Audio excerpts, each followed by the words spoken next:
Let's get weird into it. Number 10. The digital ding.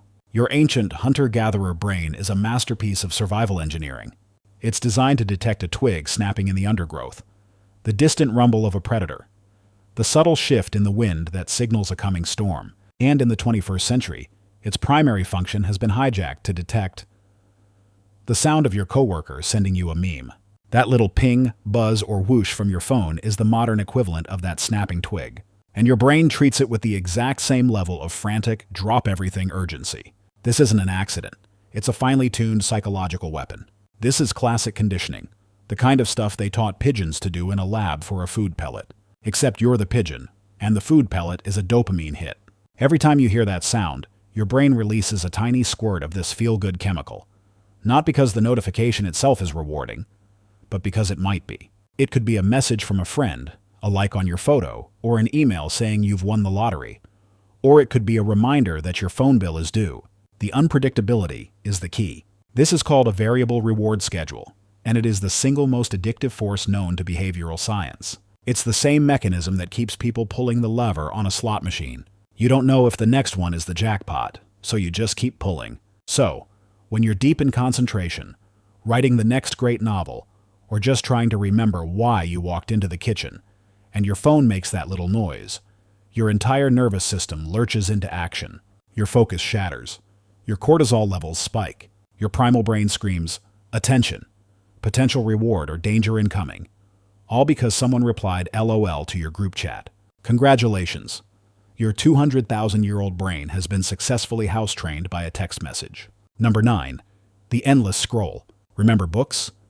They had a beginning, a middle, and most importantly, an end. You'd turn the last page, close the cover, and feel a sense of completion.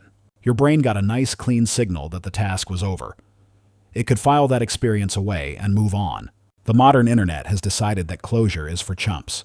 Welcome to the infinite scroll, the digital equivalent of a bottomless bowl of potato chips. You just keep reaching in, and there's always more. Your thumb starts moving, flicking past vacation photos, political rants, dog videos, and ads for socks you looked at once 3 years ago. There is no final page. There is no back cover. The feed just keeps generating. This design deliberately removes all stopping cues, the natural signals that tell your brain it's time to quit. Psychologists discovered this with food. People given a secretly self-refilling soup bowl would eat 73% more than people with normal bowls, without even noticing. Your social media feed is that self-refilling soup bowl, but for your attention. After a few minutes, you enter a strange, hypnotic state. The conscious part of your brain checks out, and your lizard brain takes over, fueled by a steady drip, drip, drip of novelty. A new post, a new image, a new headline.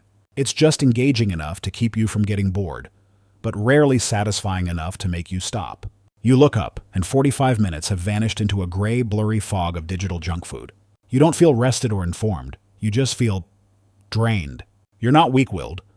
You're just a lab rat in an experiment where the cheese dispenser never runs out. Number 8.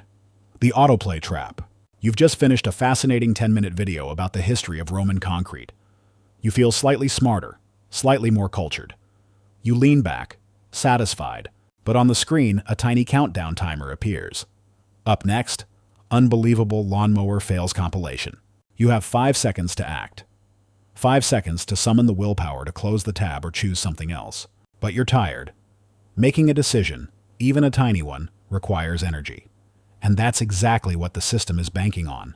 Before you can muster the cognitive horsepower to object, the timer hits 0. The lawnmowers begin to fail.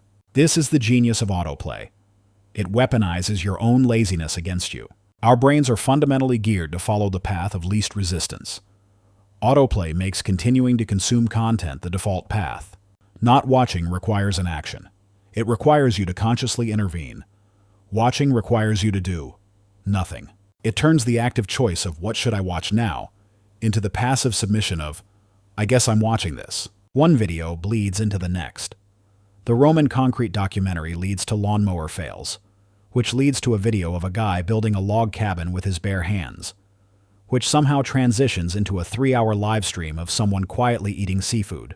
Hours later, you snap out of it, emerging from a digital stupor with no memory of how you got there and a strange craving for crab legs. Netflix isn't asking if you're still watching to be polite.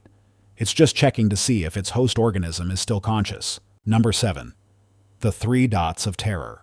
There is no symbol in the modern world that inspires more raw, primal anxiety than 3 pulsing dots in a chat window. That little animation, the typing awareness indicator, has turned casual conversation into a high-stakes psychological thriller. You send a message, something you immediately regret overthinking, and then they appear. What's happening in your brain is a frantic search for closure. Our minds are wired to dislike incomplete patterns or unresolved tension. It's called the Gestalt principle of closure.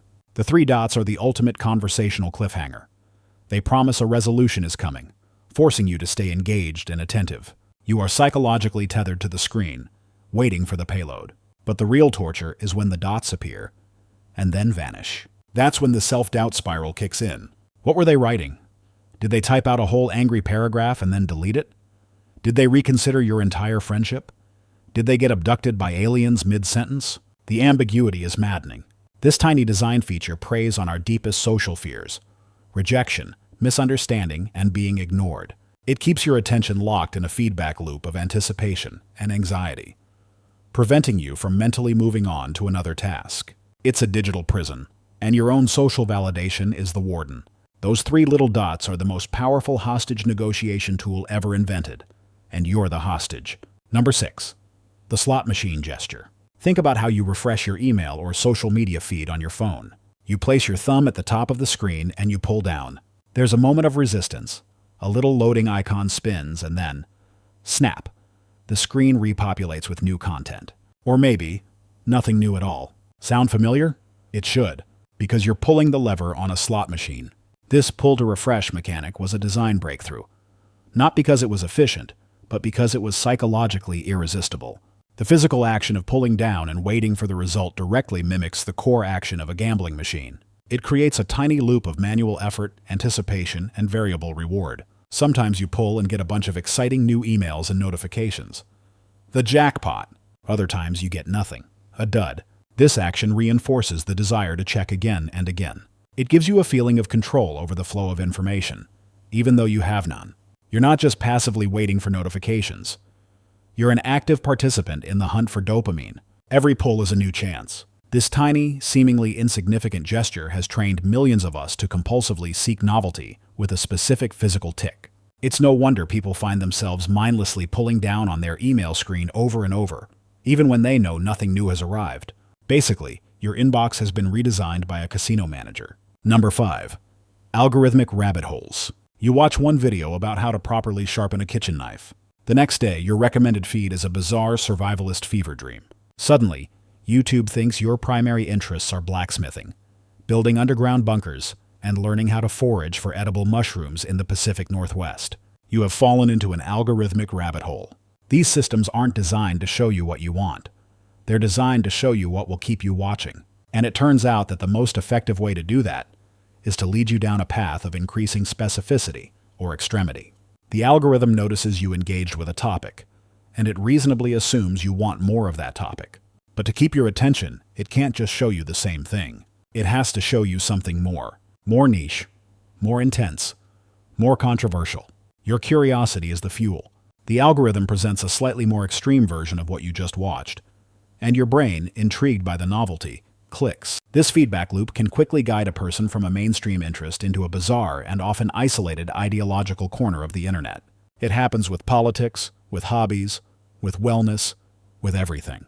The system isn't evil. It's just relentlessly, single-mindedly logical. It has one goal: maximize engagement. And it has learned that the most reliable way down the mountain is the steepest, most direct path.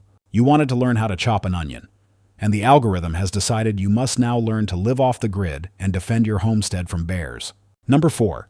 The Dopamine Click. The like button is arguably the most brilliant and most destructive social invention of the last 20 years. It's a simple, frictionless, one-click mechanism for dispensing social validation. Before its invention, if you wanted to acknowledge someone's photo or thought, you had to actually, use words. It was a whole thing. The like button distilled that complex social interaction into a single, effortless tap. What this created was a direct line to the brain's reward center. You post something, a picture of your cat, a thought about the weather, a humble brag about your morning run. Then you wait. And with every notification, every little red heart or thumbs up, you get a tiny hit of dopamine. It's social approval, quantified and delivered on demand. Your brain learns very quickly, posting equals pleasure. This sets up a powerful feedback loop that shapes your behavior. You start subconsciously tailoring what you post to maximize the potential for likes. You start checking your phone compulsively after you post, hungry for that next hit. This isn't just about feeling good. It's about our fundamental human need for belonging and status. The like count becomes a public scoreboard for our social worth. It trains our attention to be perpetually focused outward, constantly monitoring our social standing and comparing it to others. It's a system that has rewired our motivation, pushing us away from intrinsic joy and toward the shallow, fleeting high of external validation. It's like eating candy for every meal.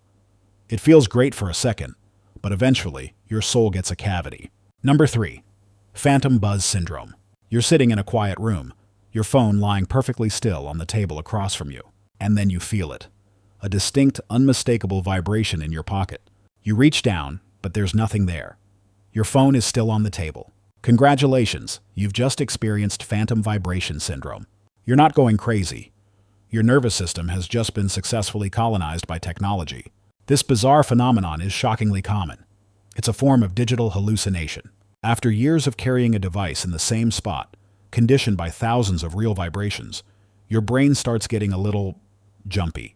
It has learned to associate any subtle twitch, any rustle of fabric, any random nerve firing in your leg with the urgent signal of an incoming notification. Your brain has become so hypervigilant for this specific stimulus that it starts creating false positives. It's essentially misinterpreting meaningless sensory noise as a signal. This is a powerful illustration of just how deeply our devices are integrated into our physical selves. Our attention isn't just being pulled toward the screen. The very expectation of that pull is being hardwired into our peripheral nervous system. It's the digital equivalent of a sailor still feeling the rocking of the boat after they've come ashore. Your brain is so constantly on high alert for the digital world that it can no longer properly interpret the real one. Basically, your nervous system is throwing a tantrum in your honor. Number 2. The textual escape hatch. Reading a book is a linear, immersive experience. The author has total control. They lead you down a path, one sentence after another, and your only job is to follow. Reading on the internet is like trying to follow that same path while being constantly offered 100 different off-ramps, shortcuts, and scenic detours. This is the subtle, attention-shattering power of the hyperlink. Almost every block of text you encounter online is sprinkled with these little blue escape hatches. Each one is a promise of more information, a related article, a deeper dive. But what it really is an invitation to abandon your current train of thought. As you read, part of your brain is no longer just processing the words. It's also making a continuous series of micro-decisions. Should I click that? Is that link more interesting than what I'm reading now? What am I missing out on if I don't click it? This fundamentally retrains the way we read.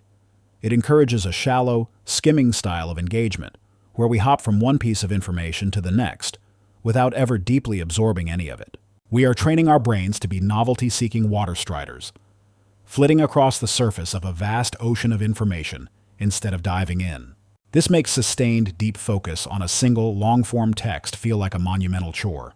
Our attention span isn't just getting shorter, it's getting rewired for breadth over depth, for exploration over contemplation. We've traded the quiet monastery of the page for the chaotic bazaar of the hyperlink. Number 1. The Tab Labyrinth. Take a look at your web browser right now. How many tabs do you have open? 5? 15? 57? Each one of those tabs represents an unfinished thought, an unanswered question, an unbought product, an unread article. It is a visual monument to a fractured attention span. Welcome to the Tab Labyrinth, the final boss of digital distraction. There's a psychological principle called the Zeigarnik effect, which states that our brains are far better at remembering incomplete or interrupted tasks than completed ones. An unfinished task creates a kind of cognitive tension that keeps it percolating in the back of your mind. Every single one of your open tabs is an unfinished task. That article on ancient civilizations you were going to read, unfinished. That online shopping cart, unfinished. That Wikipedia page for an actor you looked up 3 days ago, unfinished. This creates a constant, low-grade cognitive load. Your brain is trying to keep track of all these open loops simultaneously, which drains your mental energy and makes it impossible to focus deeply on any one thing. It's the digital equivalent of trying to have a serious conversation in a room where a dozen different people are all trying to get your attention at once. You feel busy and productive because you're multitasking, but in reality, you're just slicing your attention into a dozen uselessly thin slivers. Your browser isn't a window to the internet anymore. It's a graveyard of good intentions. That's all for today. I'll be making similar videos in the future. Subscribe to see them.